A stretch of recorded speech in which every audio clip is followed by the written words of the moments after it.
The meeting between U.S. President Donald Trump and Ukrainian President Volodymyr Zelenskyy on February 28, 2025, was billed as an opportunity to reaffirm the strong partnership between the two nations.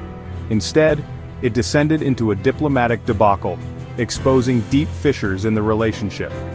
The highly anticipated meeting at the White House was abruptly cut short, a joint press conference was scrapped, and a proposed mineral deal fell apart.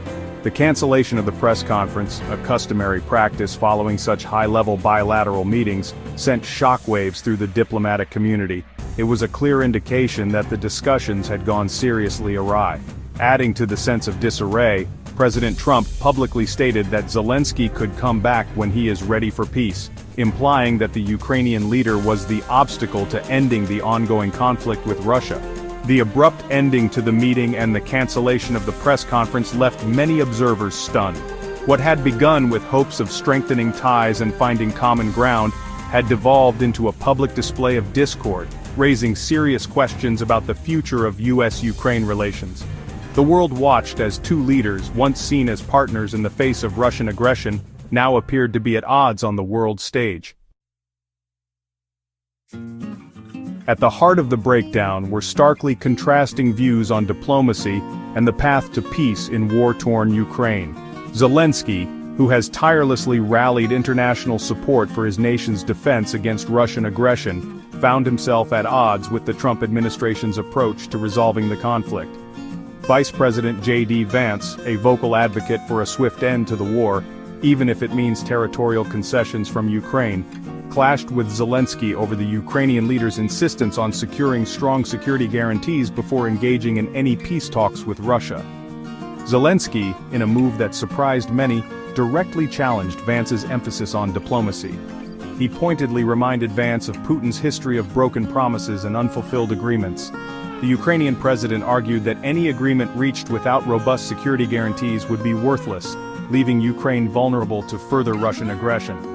Zelenskyy's defiance of the Trump administration's push for a negotiated settlement signaled a potential turning point in the war.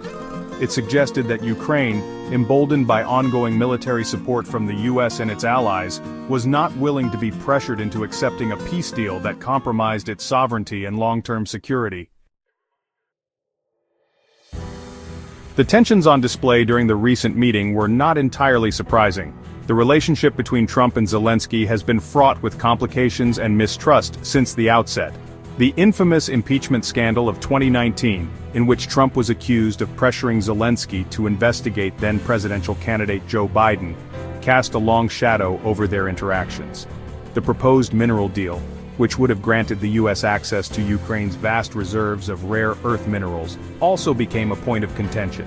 Zelenskyy's government viewed the deal with caution, wary of the lack of concrete security guarantees and concerned that it could be perceived as a quid pro quo for continued U.S. support. Trump, for his part, seemed to view the deal as a way to assert American economic interests in the region, even suggesting that the presence of American workers in Ukrainian mines could serve as a deterrent against Russian aggression. Zelenskyy used the visit to Washington to shore up support among U.S. lawmakers. He met with key senators to discuss military aid, legislation, and the possibility of securing ironclad security guarantees for Ukraine. These meetings underscored Zelenskyy's determination to cultivate strong bipartisan support for Ukraine in Congress, recognizing the crucial role of the legislative branch in shaping U.S. foreign policy. The fallout from the contentious meeting was swift and significant. European leaders, who have largely stood united with the U.S. in supporting Ukraine, expressed concern over the rift between Washington and Kiev.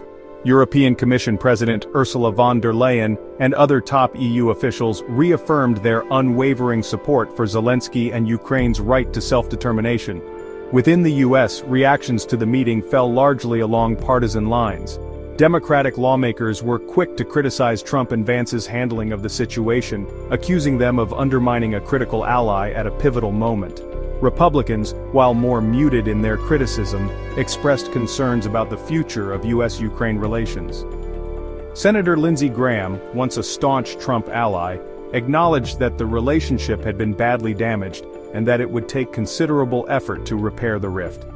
The diplomatic clash between the US and Ukraine injected a new element of uncertainty into the ongoing conflict. With the two countries seemingly at odds over the path to peace, it remained unclear how the US would proceed with its support for Ukraine. The breakdown also raised questions about the Biden administration's ability to maintain a united front with European allies in the face of Russian aggression.